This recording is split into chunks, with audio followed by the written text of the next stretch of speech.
আজকে ভোটের অধিকার গণতন্ত্র নিয়ে নির্বাচন নিয়ে নানা রকম টাল বাহানা হচ্ছে, ষড়যন্ত্র হচ্ছে। প্রিয় নেতৃবৃন্দ, আমরা এই সমস্ত ষড়যন্ত্রের বেরোজাল ছিন্ন করে আমরা একটি নির্বাচন চাই।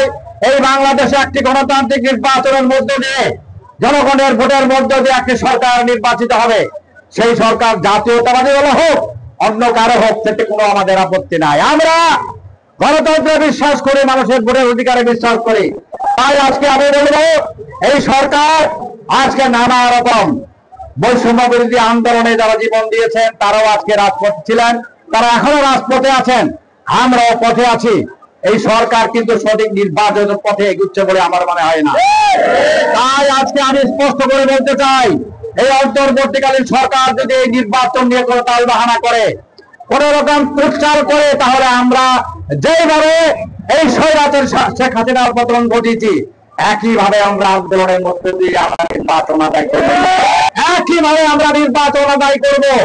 জনগণের অধিকার পুনঃ প্রতিষ্ঠা ছাড়া এই আন্দোলন, এই রক্তদান কোনটাই সাফল্যের মুখ দেবে না, সার্থক হবে না। তাই আজকে পতিত স্বৈরাচারের দোষর যারা, তারা কিন্তু আবারও ষড়যন্ত্র করবে এই গণতন্ত্র নস্যাতের জন্য, নির্বাচন বানচালের জন্য। তাই প্রিয় নেতৃবৃন্দ, আপনারা এই প্রচন্ড গরমের মধ্যে এই রূপগঞ্জের বিভিন্ন এলাকা থেকে এখনো মিছিল আসছে, আপনাদের এই স্বতঃস্ফূর্ত অংশগ্রহণ যারা আজকে দেখবে তারা বুঝবে যে রূপগঞ্জের প্রত্যেকটি মানুষ জাতীয়তাবাদী দলের আদর্শে বিশ্বাসী।